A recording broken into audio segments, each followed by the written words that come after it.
Om Swastiastu, Wassalamualaikum warahmatullahi wabarakatuh. Salam nama budaya.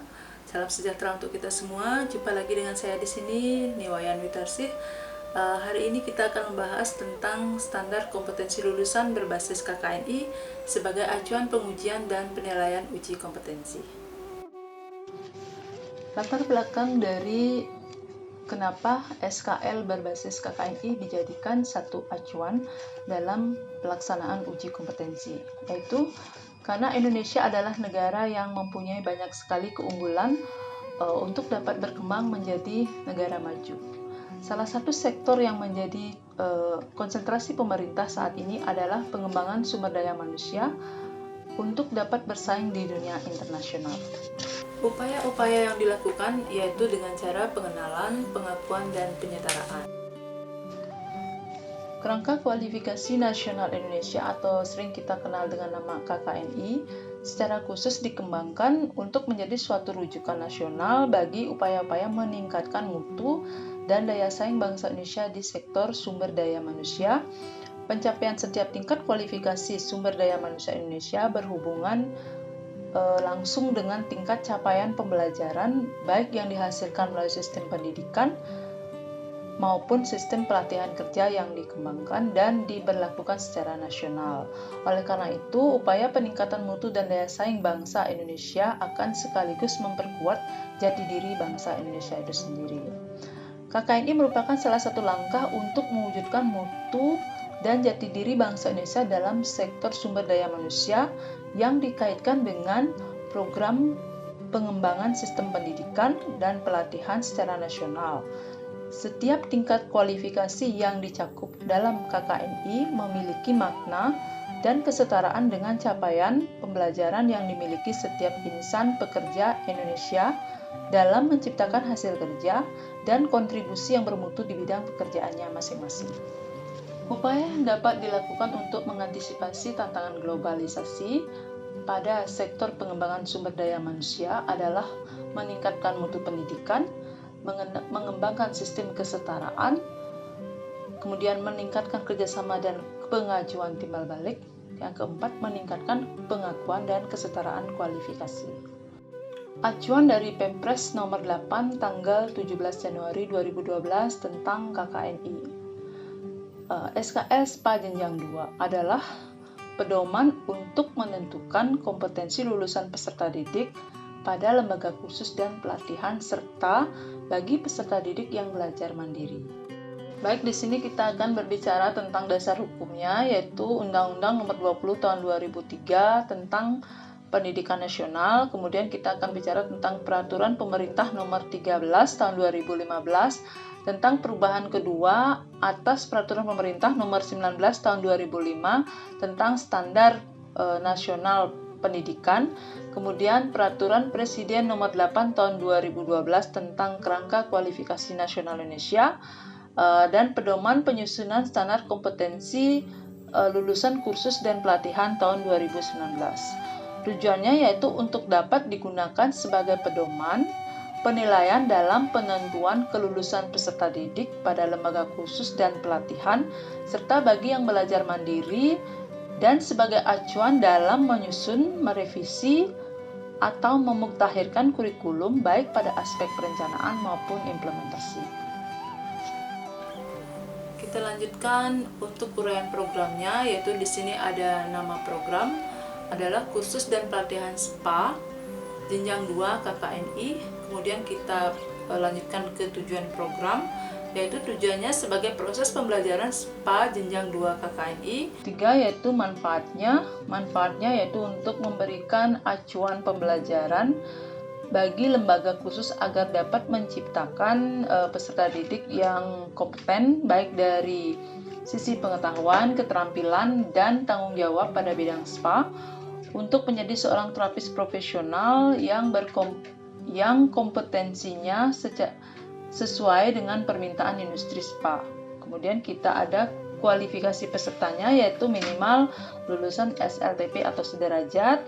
Kemudian ada yang uji kompetensi, yaitu pelaksanaan uji kompetensi dilaksanakan pada lembaga-lembaga yang sudah kerjasama dengan TUK yang terdaftar pada LSK SPA bentuk uji kompetensi terdiri dari uji teori dan praktek. Kemudian kita ada pengertiannya. Dalam pedoman ini yang dimaksud dengan SPA itu adalah kepanjangan dari solus per aqua yang berasal dari bahasa Latin. Kemudian kita kenal adanya relaksasi, kemudian kita kenal adanya rejuvenasi, kemudian ada revitalisasi, kemudian ada terapi air, ada aromaterapi atau terapi aroma, kemudian kita kenal terapi termal atau termal suhu, kemudian kita kenal adanya perawatan tubuh, kemudian kita ada kenal namanya terapi herbal atau terapi ramuan, kemudian pijat masas atau touch terapi, kemudian ada pemberian makanan sehat dan pelayanan kesehatan spa atau spa cuisine, kemudian kita kenal adanya gerakan dasar pijat, ada body mekanik, kemudian ada posisi anatomis, kemudian ada efek fisiologis, kemudian kita ada kenal namanya visi shower, ada penguapan atau steam, ada contrast bath, ada olah aktivitas fisik, kemudian body scrub atau exploiting, kemudian ada masker tradisional, masker seaweed, masker clay atau clay mask atau mud mask, kemudian kita ada kenal namanya masker bahan segar, ada steamer rambut, soothing lotion, underwater massage, lulur, perawatan balut badan atau body wrap, dan kita ada kenal namanya palpalasi, profil lulusan, jabatan kerja, capaian pembelajaran, deskripsi umum KKNI, dan deskripsi kualifikasi KKNI. Ada deskripsi capaian pembelajaran, ada sikap dan tata nilai, pengetahuan, keterampilan, kompetensi, standar kompetensi lulusan berbasis KKNI, elemen kompetensi, indikator kelulusan, dan pengalaman kerja, kurikulum, dan rekognisi pembelajaran lampau atau RPL. Selanjutnya kita akan berbicara tentang standar kompetensi lulusan berbasis KKNI, yaitu yang meliputi 1. Profil lulusan. Lulusan SPA jenjang 2 KKNI mampu melaksanakan perawatan spa relaksasi dan tata geraha sederhana yang terdiri dari terapi air, pijat, perawatan tubuh dengan menggunakan herbal dan non-herbal, dan makanan atau minuman sehat dengan penguasaan pengetahuan operasional, dasar, dan faktual, dan mampu mempertanggungjawabkan pekerjaan yang telah dilaksanakan. Kemudian jabatan kerjanya adalah spa terapis jenjang 2 KKNI akan bekerja sebagai terapis spa pratama. Capaian pembelajaran yaitu meliputi sikap dan tata nilai, yaitu 1. Membangun dan membentuk karakter dari kepribadian manusia Indonesia yang 1. Bertakwa kepada Tuhan Yang Maha Esa, 2. Memiliki moral, etika, dan kepribadian yang baik di dalam menyelesaikan tugasnya, kemudian berperan mewujudkan etika dan kepribadian yang baik sebagai warga negara yang bangga dan cinta tanah air serta mendukung perdamaian dunia. Yang keempat, mampu bekerja sama dalam tim kerja dan memiliki kepekaan sosial dan kepedulian yang tinggi terhadap masyarakat dan lingkungannya. Kemudian menghargai keanekaragaman budaya, pandangan, kepercayaan, dan agama serta pendapat atau temuan original orang lain. Selanjutnya adalah menjunjung tinggi penegakan hukum serta memiliki semangat untuk mendahulukan kepentingan bangsa serta masyarakat luas. Selanjutnya, mampu menjalankan tugas dengan penuh tanggung jawab sebagai terapis spa level 2 atau terapis pertama sesuai dengan norma dan etika profesi terapis spa. Kemampuan di bidang kerjanya yaitu mampu melaksanakan perawatan spa relaksasi dan tata geraha sederhana yang terdiri dari terapi air, pijat, perawatan tubuh dengan menggunakan herbal dan non-herbal, dan makanan atau minuman sehat yang meliputi 1. Terapi air, meliputi melakukan perawatan badan dengan berendam tanpa air, kemudian 2. Melakukan perawatan badan dengan penguapan steam tanpa alat, yang ketiga melakukan terapi air tanpa alat lainnya yang bertujuan relaksasi. Kemudian pijat relaksasi yang meliputi melakukan pijat badan Indonesia. 2. Melakukan pijat badan internasional untuk relaksasi. Yang ketiga, melakukan pijat lainnya yang bertujuan relaksasi. Perawatan tubuh meliputi melakukan perawatan body scrub atau exfoliating, kemudian melakukan perawatan masker badan atau body mask, kemudian melakukan perawatan masker dengan bahan segar atau body mask, kemudian melakukan perawatan lulur, melakukan perawatan boreh Bali, melakukan perawatan etno tradisional Indonesia, melakukan perawatan tubuh lainnya yang bertujuan untuk relaksasi. Makanan atau minuman sehat, spa cuisine, yaitu menyajikan makanan atau minuman sehat atau jamu untuk perawatan spa. Selanjutnya ada identifikasi kondisi pelanggan, kemudian ada prosedur lingkungan kerja bersih dan aman sesuai dengan prinsip keselamatan dan kesehatan kerja, kemudian ada persiapan dan pengemasan kerja, yang terakhir ada komunikasi di tempat kerja spa. Pengetahuan yang harus dikuasai oleh spa terapis level 2 atau pratama yaitu memiliki pengetahuan operasional dasar dan pengetahuan faktual tentang perawatan spa relaksasi dan tata graha di spa yang mencakup 1. Pengetahuan tentang terapi air yang meliputi alat terapi air, suhu, volume, kandungan, sifat, dan fungsi terapi air, indikasi dan kontraindikasi pijat. Kemudian 2. Pengetahuan tentang pijat relaksasi yang meliputi fungsi pijat, jenis dan fungsi gerakan pijat, indikasi dan kontraindikasi pijat.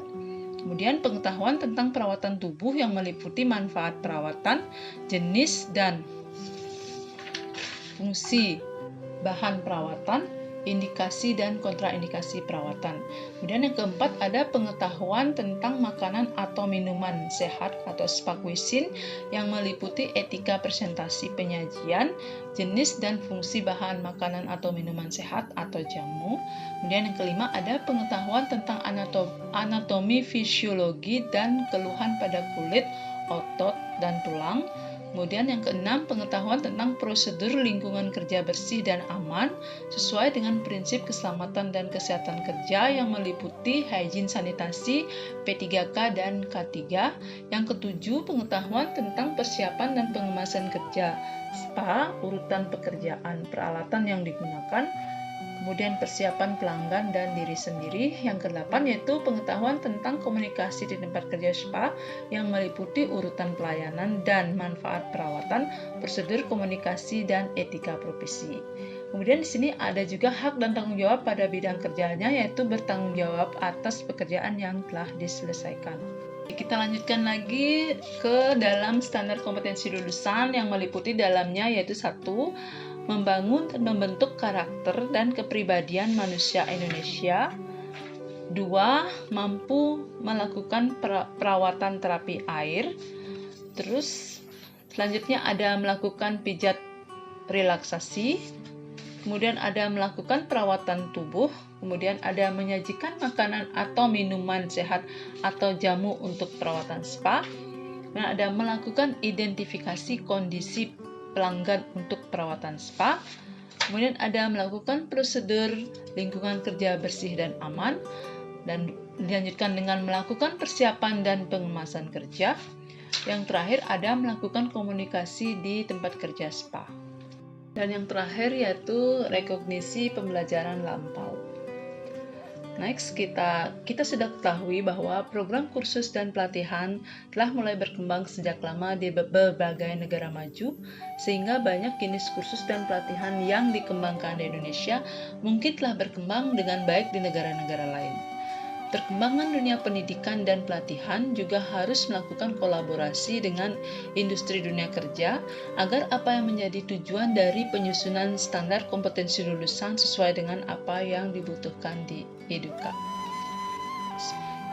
Kita sering mendengar kata link and match. Jadi di sini SKL berbasis KKNI juga sesuai dengan apa yang menjadi tujuan dari industri dunia kerja.